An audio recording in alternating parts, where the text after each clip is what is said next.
Why are you so consistent, and why did you decide to do that? That a lot of entrepreneurs make is they put all this effort into, say, one email a week or every 2 weeks. Well, that email, as good as it is, it could be the best email in the world, but people are going to miss it. Busy, it got lost in their inbox, etc. Question that people have when it comes to email marketing or just any copy in general is, well, how do I come up with ideas? I know you've had your share of haters through the years. Let's talk about that. With the online space, you better be prepared for criticism, because any business really, but if you're not attracting any of those critics, it means you're not putting yourself out there very much. Somebody's afraid of trolls commenting on their Facebook ads, then good luck. You're almost guaranteed to get that. If you were to start a business from scratch, what would be your recipe? A coach or any entrepreneur, if you can answer 3 questions, you're guaranteed success. And the questions are: Welcome back to another episode of Marketing Without Rules, the show where we inspire business owners by bringing on guests who exemplify the hunter mindset. They make moves, they color outside the lines, and they have found creative ways to channel the attention of their community into currency. This show is sponsored by Blue Crocus Solutions, a web design and SEO agency focused on helping home service companies. I am your host, Louis Vandervalk, and today I have the pleasure of chatting with Marc Mawhinney. Marc is a lifelong entrepreneur who has been helping coaches get more clients since 2014. He's almost before the internet started. We've been doing this a while. He's the host of the Natural Born Coaches podcast, which has over 900 episodes released. And he's also the Tarzan of the Coaching Jungle, a Facebook group which has over 30,000 coaches in that community. He's been a speaker at events like Social Media Marketing World and frequently makes media appearances and has contributed for Entrepreneur.com. Marc's also someone who is local to me. We're both, he's in Moncton now, but I'm in Fredericton and he lived here in Fredericton for a bit. We last connected on my previous podcast in 2020. So it's been a second looping back around, but good to catch up again. Marc, welcome to the show. Excited to a few more gray hairs since then. Yeah. You know what we got thinking? If we should co-host a podcast and we called Lewis and Mark, kind of a play on Lewis and Clark, American Explorers or whatever. I think that'd be a really good title, but we can chat about that. That'd be a good title indeed. Marc, I'm looking forward to chatting. Again, it's been 5 years and you've been as consistent as ever. You know, I'd followed you, connected with you before we got on my first show. And here we are again. You're still repping out the consistency. We'll talk about that in a second, but can you give people a little bit of a history of your journey through business and why they should, listen to you, or some credence to what we're going to chat about here? Yeah, I mean, I've been in the online coaching space. It was March 2014, so it's coming up on 12 years pretty soon, surprisingly. Before that, I was in real estate for like a decade. But through the coaching journey, I say my business has stayed remarkably consistent. Obviously, there's some changes where you may retire a program, introduce something new, but the overall shape of the business really hasn't changed much since, well, certainly we talked and did the interview in 2020 or 2014. I think it's very evergreen in a lot of ways, a lot of the principles for it. And even though my world's coaches, and I know you have entrepreneurs and other people in here, there's a lot that's applicable in the coaching world that can be transferred over. So you're saying business is business. Yeah, crazy concept. Yeah. Whatever widget we're selling, as they like to say. Yeah, you had an interesting run in real estate, and then you've been coaching and you've helped a lot of people. And, that's evidenced by the fact of your Facebook group and the community and, everyone that jumps in when you chat. But you also, I know you've had your share of haters through the years. Let's talk about that. I know you like to be polarizing as well on social media because you're not afraid of it. But what should people kind of be looking at when, maybe they get into something in their business that's not so exciting and kind of gets them down? Haters are kind of ripping into them. Well, I mean, I don't think I actively go out and solicit critics, but I also don't hold back sharing my opinions because it'd be pretty boring if you didn't do that and if everyone agreed all the time. And I don't have a problem if people disagree with me or whatever. With the online space, you better be prepared for criticism or any business really. But if you're not attracting any of those critics, it means you're not putting yourself out there very much. And good examples take Facebook ads, for example. If somebody's afraid of trolls commenting on their Facebook ads, then good luck. You're almost guaranteed to get that. I read the comment section of other people's stuff, like say on Instagram. Oh my gosh, they really get it with people. So I think overall I'm pretty good that way, but you need to develop a thick skin, and it does get easier too. It's just, I've been in the game a long time, went through a bad business closure in real estate that was quite public back in the day, and that, attracted some heat and things as well. So you're going to have to get toughened up a little bit if you're you're 21, 22 getting into business, you may not realize it by the time you're, my age, and then you've accumulated enough battle scars that your skin will thicken. But I don't think anyone ever likes to have people not like them. Human trait is we all want to be liked. It's just that's not possible in business, especially in this highly polarized time that we're in, politically, social, hot button issues. People can't even agree. The sky is blue would probably get a bunch of people attacking you, or something that's could be common sense. So yeah, you can't worry about that. You just got to get out there and take your slings and arrows. Yeah, if you want to antagonize our whole American audience, we can just say "Go Jays," right?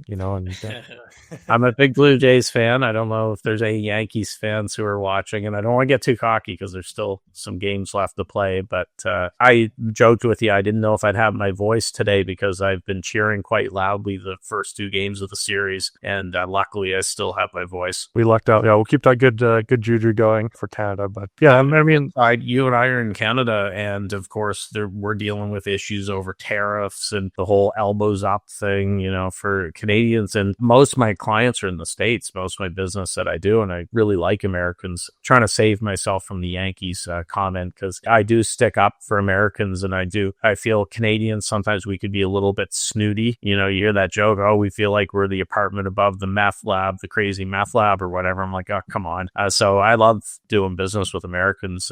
And that's a great thing with online business. You're not restricted to your local sandbox. You can work with people all over the world. Yeah, you walked that one back pretty quick, but I agree.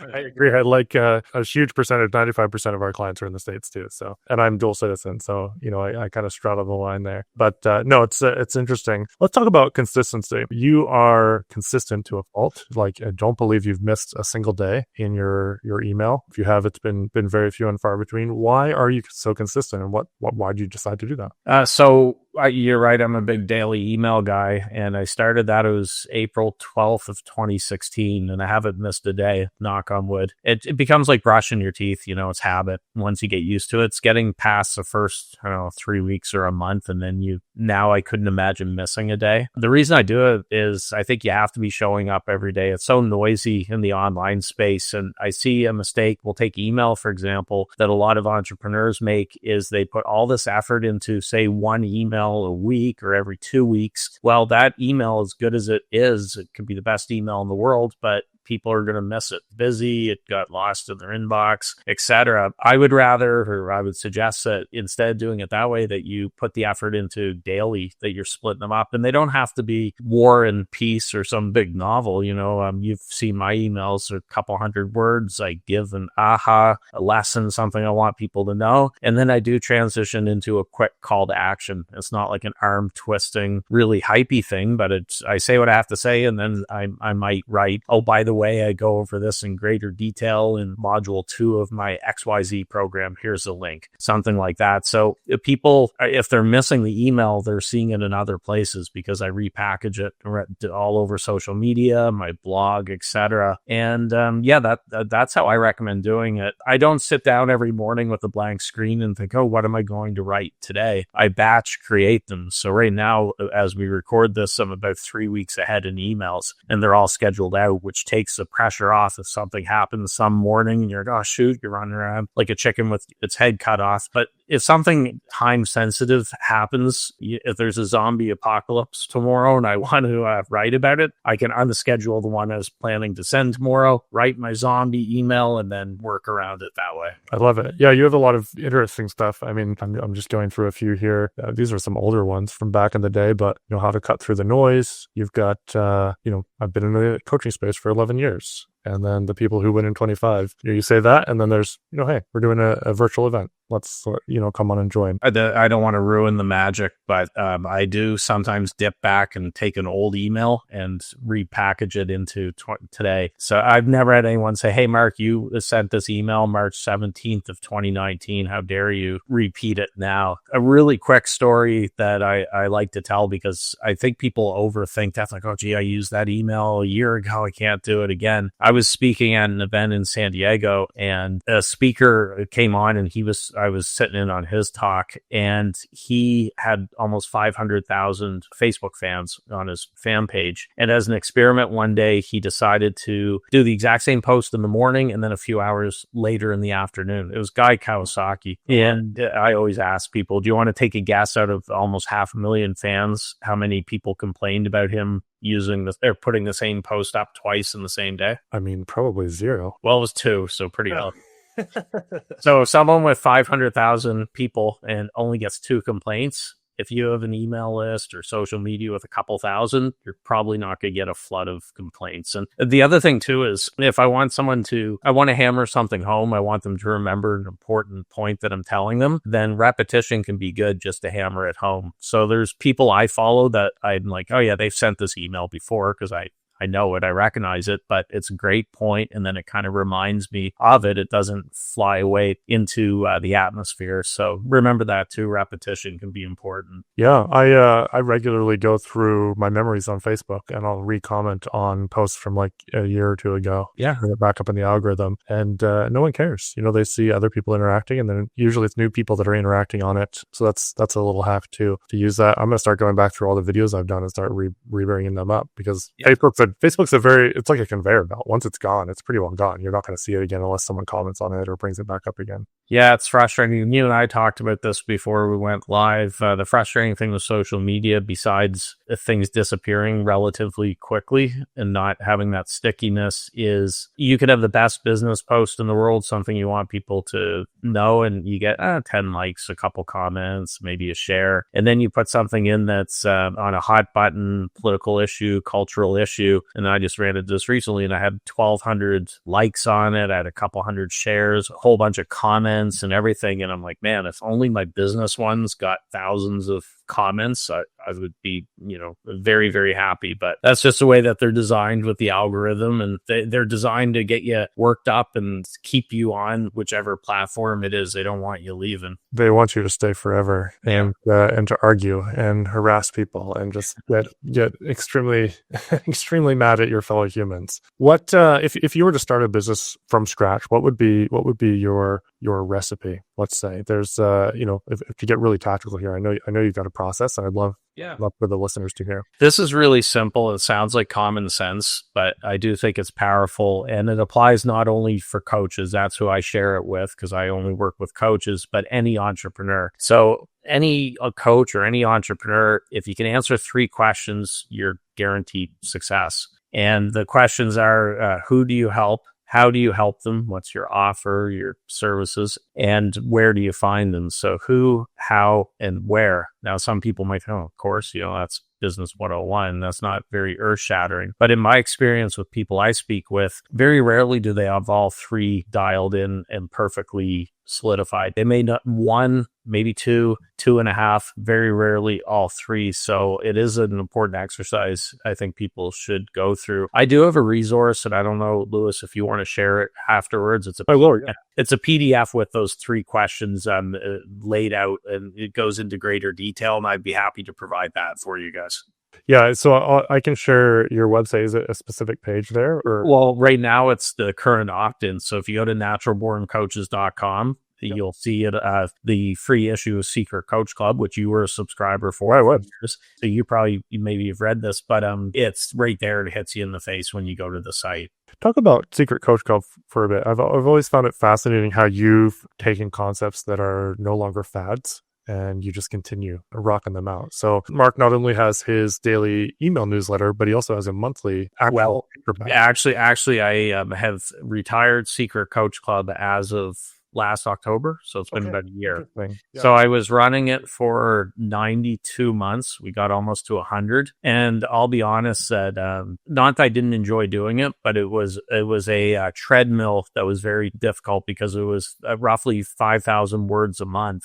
I was the only one writing for it. I didn't take contributors' stuff. And I would get done the issue, and the next month would come very quickly. And I would think, oh God. So for the last year, I was feeling like the treadmill malfunctioned and it was going faster and faster, and then I'm trying to do all my other stuff. And here's an important lesson for business. I think it's very easy to stay latched on to things just because you've done them for so long. because you can't slay a Some cost fallacy, right? Yeah, it's kind of like poker. If you've got a hand in poker and you've been pushing a bunch of chips in, but you're like, oh geez, this isn't a really good hand. The flop hasn't turned out the way that I wanted. I don't think I'm going to win, but I've already put this many chips in, so I'm going to have to just keep going in. And I'm trying to remind myself not to stay married to something. So anything for my business is always on the discussion table to stop doing it if it no longer serves me. I don't anticipate quitting daily emails anytime soon, but if there's ever a point where I'm like, you know what, I'm going to change that around a little, then I'll do it. But yeah, so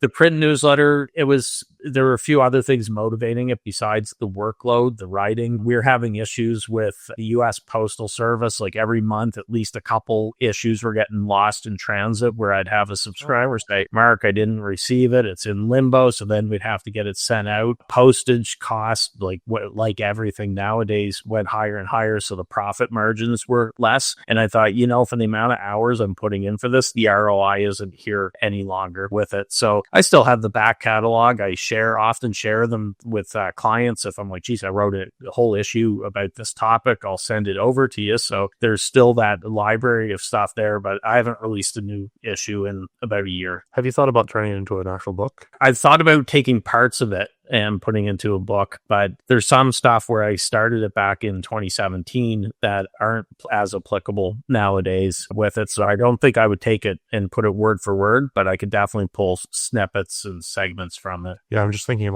that's for almost 500,000 words, and an average book is 70 to 100,000 words. So yeah, exactly. There's interesting. I'm actually toying with the idea of taking some of these episodes and turning them into a book after a year or 2 years. Yeah, good idea. I think you would crush with that because I did get it for a year and it's very interesting stuff. Yeah. Nowadays I get people to AI. I have a love-hate relationship with it. I use it for some stuff like Opus clips for podcast, short form video, and, some other stuff, but I don't use it for content creation. And I know that makes me sound like a Luddite and I'm just some old cranky hermit, but I feel like the danger, this just train of thought where we're talking about books, because everyone now, geez, you can write a book in 5 minutes, just feed it into AI and I'll spit it out. And I think that, where everyone's rushing to the AI content creation, I'm kind of going the other way. I don't want to be lumped in with all that because I'm really worried the next few years, the amount of AI slop that's going to be out there, and there's just not going to, and people can't think for themselves. I've seen brain scans of people who use AI often versus those who don't. And it's very scary how much more vibrant the non-AI brain is because they're not relying on AI for everything. Yeah, it's I've seen that as well. Definitely seen that as well. And I think it's a multiplier too. So if you're just multiplying crap, you just get way more crap. I had someone who offered to write a book for me, an AI book, and he said, Mark, this process is amazing. It'll sound just like your voice, and all I have to do is get access to your programs and stuff like that. I feed it in and you'll have a book. And I got the finished product and I wouldn't release that to the public. I'm like, this isn't me. Way too many acronyms. Every page had a different acronym. So brutal. This is the Marc MARC process. And this, so if he was doing it for you, there would be a blue crocus and you would come up with every letter and try to work it in. I'm like, no, this is going to stay collecting virtual dust. You could have been a millionaire, Mark. Well, that's it. Yeah. So I see it in the Facebook group too. It gets, of course, being Facebook, you get AI posts or whatever, and you can just smell them a mile away. It's not good. So I would encourage people don't fall into the trap of being too dependent for content creation with AI. I saw a really interesting one. I'm going to see if I'm probably not going to find it right away, but someone asked a question in my junk removal group, and then someone responded. I think they were asking how can I grow my business? And someone's like, there's 40, read through, and I was like, this is an AI answer, but it looked genuine at first glance. And they're like, there's 40 books on junk removal, and you should just go and find the top 3. Yeah. And then read them. And I was like, that was the most useless comment I've ever seen in my life. Well, with the comments, I get them on all the platforms. And when it wasn't a big thing, like a year ago or whatever, the commenting, I would actually answer them. But then I realized, it's AI, pretty low effort commenting on it. So I've seen people hawking courses on how to use AI to comment. It's great. That being said, I use AI every day. We do, because it multiplies what we're doing. But I completely agree. You have to be very careful with your word in written form, and peddling that as your content. If you don't, it loses some of the pithiness, I think, for lack of a better word. I'm sure there's a better word, but it just loses some of the essence of who Marc is. Yeah, I agree. It's and you can't be accused of using AI for content if you don't do it. So yeah. Well, sometimes human written content will show up as AI content more than AI content will in some of the testers, which is odd. But interesting stuff. Joint ventures. You are the king of joint ventures. I am very curious because I am partnering with a couple of businesses in the service space, but I'd like to revisit that. It's been a while since we've talked about it. I get to watch you do joint ventures continuously. I know you've done very well with it. But if you were a home service company, how would you structure that? Maybe tell people what you do and what a joint venture is, and then maybe we could brainstorm a little. Yeah, so mine are different than most, and some people would say, well, this isn't a true joint venture. It's more of a, blah, blah, blah. I'm like, joint venture, I think, encompasses a lot of stuff. Basically, you're partnering with someone that you're presenting their offer to your audience and you're being compensated for it. Now, the way most people do it is, let's say, Lewis, you had something for coaches. I would promote it for you. You would pay me X% of whatever the price is. I do mine different. I do a flat fee JV. So basically means I charge a flat fee and partner keeps 100% of sales. And then I have a whole bunch of things that I do. They're a minimum a week. Sometimes they're 8 or 9 days. And there are certain things that I provide for them. I don't just send out one email and that's it. So I'm doing a week of emails, a week all over social media. I get them on my podcast, Natural Born Coaches, which is booked up really tight at the moment. So it's tough to get those spots. They get a guaranteed spot. We do 3 Facebook Lives. They get a whole bunch of additional posting privileges if they want to inside the coaching jungle, which we're very tight on. So they get that as well. And it's not, sometimes people are like, hey, I want to have a system like yours, Marc. But I always explain to them, it's not just, okay, you collect the money, then you don't do anything. Like, you have to promote quite a bit with it. So I have 2 ways I partner with people. That's one way with the flat fee JV. The other one, which I introduced last summer, is called the Coaching Jungle VIP. And what that is it's a low investment for people to promote their offers on the Coaching Jungle wall and reach. We're just shy of 30,000 at the moment. I think we're 28,500 or 600-ish. So we've always been very tight, not allowing promotion on the wall. We delete it right away. We're very strict with that. But VIPs are allowed to once a week post an offer on the wall. They're allowed to create events in the group. They get a bunch of other perks. We have a private VIP Facebook group for them to network. We do a couple Zoom calls every month. We've got almost 100 VIPs now, and you probably know some of them, but there's some just excellent people. So for networking, they're becoming affiliates for each other, getting on each other's podcasts, becoming referral sources. Some of them are hiring each other, which is very cool. It's $97 a month, or I have a lifetime for $9.97 for life to make it a real no-brainer. So most people do choose a lifetime as opposed to monthly $97 or annuals $4.97. But hey, $9.97, you're in for, I say life, as long as the Facebook is around. If it goes away at MySpace or something down the road, I can't control that, but you should get a good number of years out of it. I think there's a few more years of Facebook groups for sure. But either way, community is where it's at. Have you ever dabbled with school at all or plan to? Yeah, I went grades 1 to 12. No, I'm just joking. I've poked around school. I experimented. I'm not a big school guy. So anyone who doesn't know, we're referring to SKOOL, which is a community platform. Not to knock it. The challenge that I've found just playing around with it is people are usually logged into Facebook and they're used to doing certain things there and stuff. And from what I've heard from a number of school community people who run communities, is the challenge is reminding people to log in and giving them incentive to check back in. And I'm sure some people are good at doing that, but no, I haven't. I'm a member of a few school communities to support clients and things, but I'm very rarely on school at the moment. Yeah, I bought a couple courses in their house on there. I'm warming up to it, but I think, Facebook's so entrenched in our, 10 years ago, everybody was getting, finally everybody's grandmother was on Facebook. It'll probably take some time to get everyone on school. For me, I like my free community, the Coaching Jungle, being on Facebook, but I think there's a good argument could be said that for paid communities, like you're saying, like courses and things, that I prefer housing them off of Facebook. So right now I'm on a platform called MWR for my stuff with it, which is a fairly new platform, but it's smooth and I like it so far. I feel like there's so many Facebook groups that they're a dime a dozen and it doesn't really excite people, and they're not structured for curriculum like courses and stuff like that as well. So I like having a free community as kind of your top of your funnel on Facebook, but then moving your paid stuff off of Facebook, and then just working to get people onto that new platform, just to remind them to stay active and to check in. Yeah, for sure. So going back to joint ventures, I love how you've structured it. It's worked well for you. People keep coming no matter how many times the haters say, oh, you can't do a flat fee. But if you were to do it for, let's say, a junk removal business, what would you brainstorm here a little bit and talk through what you would do as a joint venture?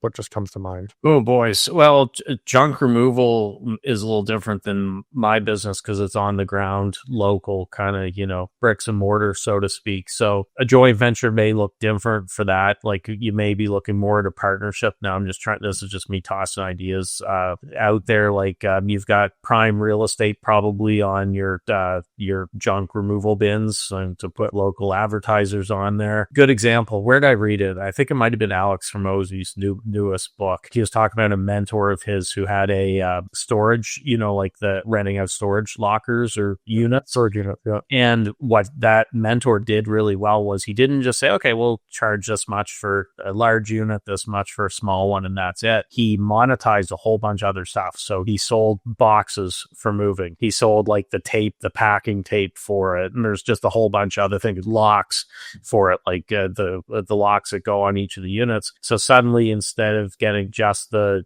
storage unit stuff, he was doubling or tripling what he was getting from each person because of all that extra stuff. So that's how I would probably look at it, is, okay, what additional things can I pull into the junk removal? And I admit I know very little about that business. I've hired junk removal people before and stuff, but I've never run one. But that's what I'd be looking at doing. Yeah, it's interesting you mentioned the dumpsters.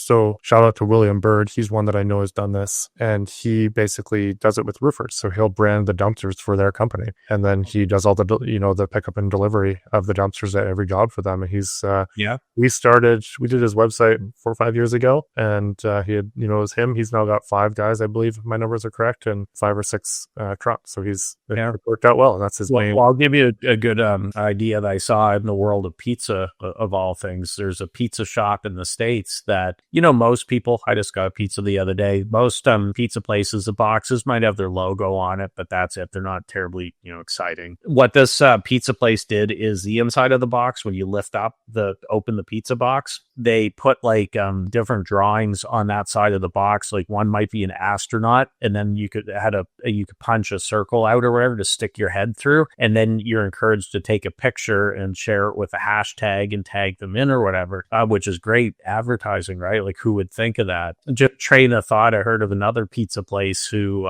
what they did was they had it so their boxes could be separated and punched out into plates. And then it had the same thing with now I don't know cardboard knives, how that would work really well, but they had like that as well. So they were using every piece of their box to make the customer experience better. And just some examples of, pun intended, thinking outside the box. Yeah, those are the favorite things here on Marketing Without Rules is, thinking outside the box, getting creative. Yeah, I saw the business the other day. It was a video I came across. 2 young guys wanted to start $1 million business, and I forget where they're at. I think they're in Florida or something. And what they decided to do was they got permission from golf course owners. They had scuba gear and everything else to dive into the ponds. Now, I don't know if it was Florida. I'd be very careful with crocodiles or whatever. And they show videos of them diving in, and you wouldn't believe the number of balls that they got in every pond, like just bags and bags full or whatever. And then they had a setup in their garage because it'd be too much to clean those balls by hand. So they had this really cool apparatus that they dump the balls in, and it would wash them, and they look brand new when they came out the other side. And then they're selling those balls, and look at the profit margin there. They're not paying anything for the balls and just the time to collect them and to wash them or whatever. So there's another idea. I saw a cool one as well, which, speaking of golf, you could set up I don't know if they don't have it in Fredericton. I know St. John has at Rockwood Park where they have the aquatic driving range. I don't know if they have those in Fredericton, but you could set up and get rights to put a green out in the water or greens, and you can set it up so that if they get a hole in one, they win $10,000 or whatever. But you could buy insurances for that, just like you can with a par 3 kind of golf with golf tournaments. If somebody does get the hole in one, they win the car. There's insurances that they could get for it. And the guy was breaking down the numbers, and you would think, oh gee, like that's risky, losing money, but it has a very high profit margin because it's not easy to get a hole in one in that case, and everyone tries to do it. They're paying a lot of money for these balls to bragging rights or just for personal pride. So there's an idea for people too if they're looking for something out of the box. Yeah, put something in the back of your junk truck or something. When you said insurances, explain that to me. So, like, are you buying an insurance and the insurance will pay out if they win it? Yeah, so I've played in a couple charity golf tournaments, and what they generally do there is on the par 3s, the shorter holes, they may have, like I said, if anyone gets a par 3 here, wins a 2026. I don't know, Ford Focus or whatever, but you could pay companies for insurance. And so you're not paying out the full price of the car. And so they have enough people buying into that model. And I'm sure the insurance companies have worked all the numbers out that they're still making a profit. And you also, I went to one before and I'm shocked that they did it because every hole had waitresses from servers from a local sports bar that were watching the holes. And it got a little rowdy, like they were all drunk, and it was a Caddyshack type thing. And I thought, geez, like how easy would it be to say to someone who's won, I'll give you $1,000 if you say I hit a hole in one or whatever and I win the car. So there has to be protections there, obviously, with it. But yeah, that's how they work with different contests and things. Like you can buy insurances just to protect yourself. Yeah. Learn something new every day. That's very cool. Yeah. And a good one, just again, train of thought. Have you ever seen Semi-Pro with Will Ferrell, the basketball movie? So he owns like it's not an NBA team. I don't think it's a little bit lower level and it's struggling. They don't get a lot of fans. So he has this contest at halftime where if you sink, the shot the whole way across the court that you'll win $10,000. He's got the big check or whatever. And there's a scene where a fan that gets called out, it's like high on something. He can hardly stand up or whatever. And,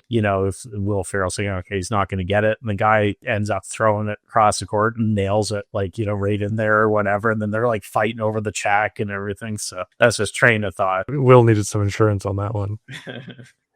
That's awesome. Anything that we haven't talked about that would be interesting to people that you're working on or I mean, I know you're full of stories, which is what makes his email so interesting. Again, check out Natural Born Coaches. You can go over there, get on his email list, but anything that we haven't talked about that would be interesting to the audience. There's another resource I should give you for your people, because a question that people have when it comes to email marketing or just any copy in general is, well, how do I come up with ideas? That seems like it's going to be tough to daily come up with things. And I've come up with a process that I put into an infographic years ago, but it's evergreen because nothing's changed. And it basically shows where I get ideas for my daily emails. So there's things like stories from my life, things from my clients, keeping confidentiality in mind. Things I just told a story from Semi-Pro, the movie. So things that you see in movies or you read in books and so on. Another one, we've been talking about groups or communities. If I'm ever stuck for an idea, I take 5 minutes scrolling down the wall of the Coaching Jungle group, and I have a ton of ideas. Like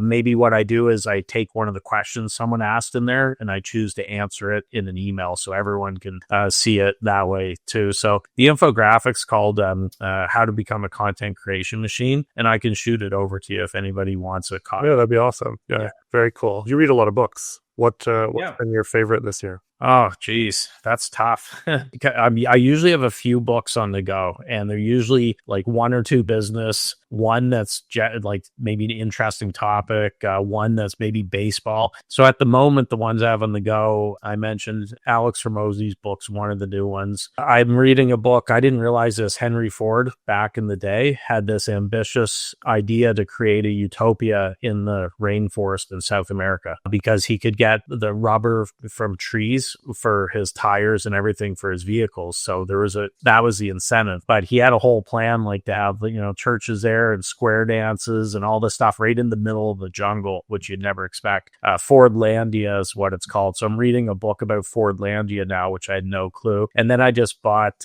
Buddy from Rush. Geddy Lee is a huge Blue Jays fan, and he has a book called 72 Stories because he's been a Jays fan since the early 80s, a big one. And that's just really cool little baseball tales. So I have a couple things I bounce around. The best one this year, I'm going to actually look because that's going to bug me. Well, I'll tell you one I've just reread. It's probably 6 years old, but it's The Alter Ego Effect by Todd Herman. Have you read that one? No, I think I got it. Haven't read it. Yes, but that one's one of my favorites because in a nutshell, it basically, whether you're in business, you're an athlete, you're an actor, whatever, it can be tough to perform sometimes unless you're adopting an alter ego. So, Clark Kent has Superman, right? Whereas Superman acts much different than Clark Kent. But he tells all these stories because he's in that world with clients where they identify an alter ego. There's certain traits and characteristics that the alter ego has. And whenever they step onto their field of play, whether it be in business, on the sports field or whatever, they're not themselves anymore. They're that alter ego, which sounds kind of, it's an interesting concept. Now, on the flip side of it, the alter ego could be used if there's a high-powered CEO that's a workaholic and he knows he has to do better on the home front with his kids and things, then that could be his alter ego is different at home. So it goes the other way. And you can adopt certain things, like you can get what he calls tokens. I'll show you my token because I'm usually just kind of fidgeting with it anyways. Might be hard to see. So this is a coin, that Carpe Diem coin. Carpe Diem seize the day. And on the back of it, it says, don't count the hours in the day, make every hour in the day count, basically. So this is a reminder for me that, hey, don't waste time. This might be good if you're ever tempted to doom scroll on social media or something, but in a way, this could be a token for an alter ego that now you got to seize the day, seize opportunities, and don't waste time. That's super cool. What, you'll have to shoot me the link for where you grabbed that. Do you have an alter ego? So I've played around with alter egos, and the challenge that I've had with, there's characteristics from certain entrepreneurs and things I want to do, but when it's a real person, there's a disconnect for me. So like I pull things from one of my favorite movies. I've read several books on him. Ray Kroc, who's founded McDonald's. Well, he grew McDonald's. Yeah, that's right. Everyone, no, he stole it from the McDonald's brothers. The movie The Founder with Michael Keaton isn't really historically accurate. They really kind of paint him as a villain or an anti-hero, and he really wasn't as bad as they made it sound in that movie. But I've taken the stuff from Ray Kroc, but for me to say, okay, my alter ego's Ray Kroc, a guy like he was 83, 84 when he bought the San Diego Padres. I'd like to think I'm more vibrant, and I'm younger than Ray Kroc, but I take certain things from him and from people. But for me, what I do, and this sounds funny, is I look at a different version of myself. I say Marco because sometimes I'll say, hey, Marco or whatever. So Marco is slightly more turned up a notch from Mark, who's not doing business. Marco's, not afraid to voice his opinions, to really push himself out there, push some buttons, be aggressive when it comes to making offers and so on. And so it's a slightly different version of myself as opposed to me saying, my alter ego is Batman or, or the Hulk or something, which some people do that. That's fine. Todd tells a story in his book. He had a young black client who was a teenager, and he's a basketball player, and every time that he stepped on the court when it came to the final play of the game, when he should want the ball and go for the game-winning shot, he was pulling back and he was passing the ball to others and stuff. And Todd explained it was different reasons why he was doing that. So with that client, they looked at it and they combined some different ideas. He liked he saw a documentary on panthers, and he really liked how panthers were stealthy and they could jump and kill with very little notice and stuff like that. And but what they ended up doing with him wasn't the panther. That was one idea, was the black ghost, they called, because his parents had died, and that way he could bring his parents onto the court, like the whole ghost thing. And Black Ghost was kind of like a cool name, where he's an assassin on the court and stuff. So the book gives different exercises that you could do for it. I probably have to flesh mine out, but that would be my closest one with it. Would be Marco is just a little turned up a notch from Mark. I know a guy, Brandon Brittingham, huge real estate guy in the States. His is Ric Flair, so he does a lot of speaking. But he's got custom like Versace suit and everything that he wears. Oh, And I believe inside is like Ric Flair, all on the like his face all over it. I won't do the woo. He does, yeah.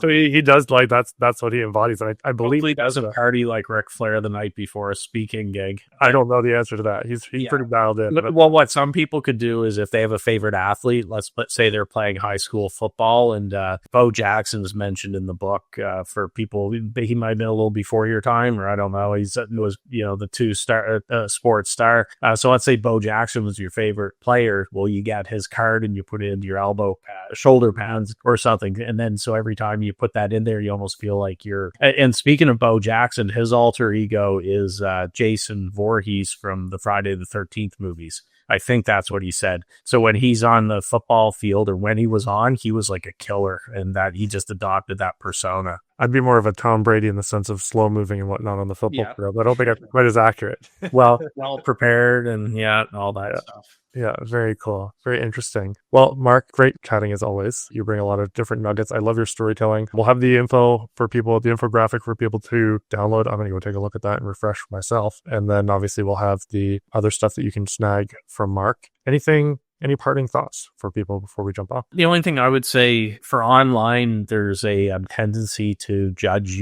where you're at based on all the highlights that you're seeing. Of course, everyone to make it sound like they're happy 24/7, they're making $1 million a day and their relationships are perfect or whatever. And I would just encourage people to have a skeptical eye on that and not take everything that you see as face value, because I've learned that from this many years in the online space. I do feel that people could get discouraged because like, gee, why am I not further along? Because I'm seeing all these people sharing their wins and why can they do it and I haven't done it? But you have to remember that a lot of them are full of it. I always say in the online space, I assume someone's full of shit until they prove me wrong.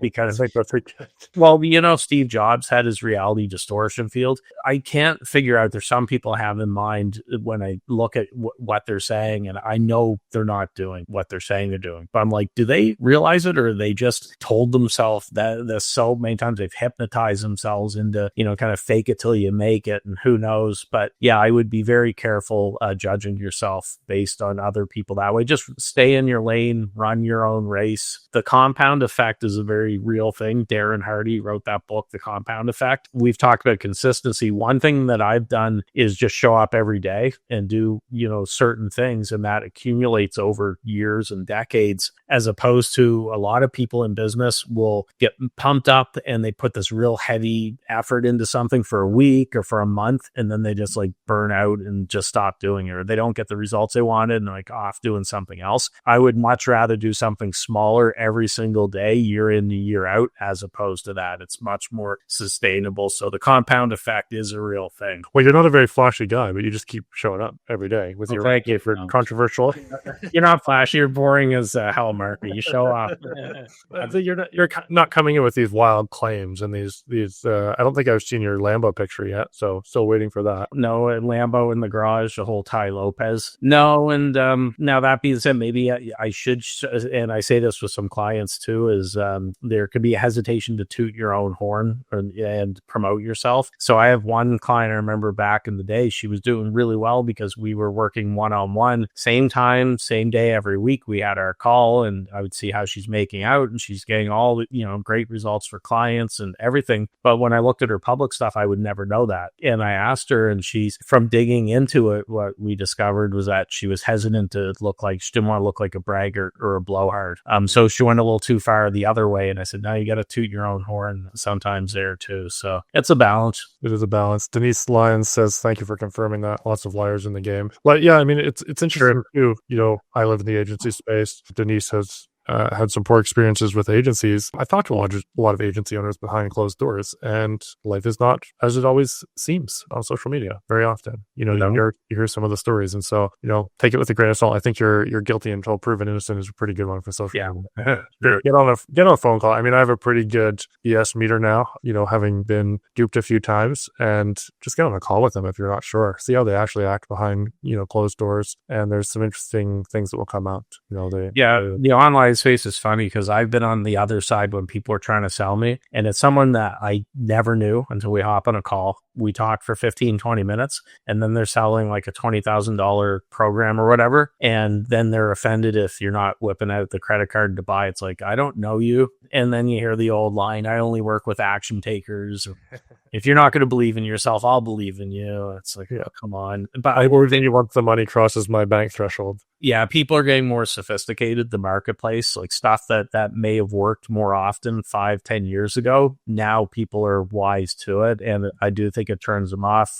I just finished a campaign where for a week I was promoting one-on-one strategy calls with me, and I was very upfront with people. I said, this isn't a sales call. My goal of every call is that you leave it better off than when you first came. If I think I can help you, I will let you know, but you're going to leave with resources. If I have connections I think you should know, etc. And I had a number of people booking those calls, and I got business from it, but it wasn't from doing a hard sell on that first call. I just kind of led with, okay, I'm going to give as much value as I can with it, and then that works out better. So I prefer that approach as opposed to, okay, I got this person on for 20 minutes and I have to close them, and I'm not letting them off Zoom until they pay, and just, yeah, it's not my style. Some of those you'd be on the phone for a while. I had an interesting call with my accountant earlier today. Super good guy here in Fredericton. And he jumps on. He had given me the agenda before. And he's like, dude, I think I'm going to let you go. And we talked it through. And, there's some stuff that he wasn't sure if he could do with the cross-border stuff and whatnot. Oh, okay. And it ended up the conversation I'm going to carry over to, working with someone else, but I'm going to retain him on like a CFO basis. Oh, but I was like, dude, like you've built so much trust in showing me your cards and, providing value that we've already worked through. And then, referring me to someone who can take care of me. Sometimes that's the best thing. Like sometimes It's not always that you got to work with Mark. Maybe he has a better connection that can serve you, but you now have Mark in your Rolodex as value adding guy, not, money taking guy.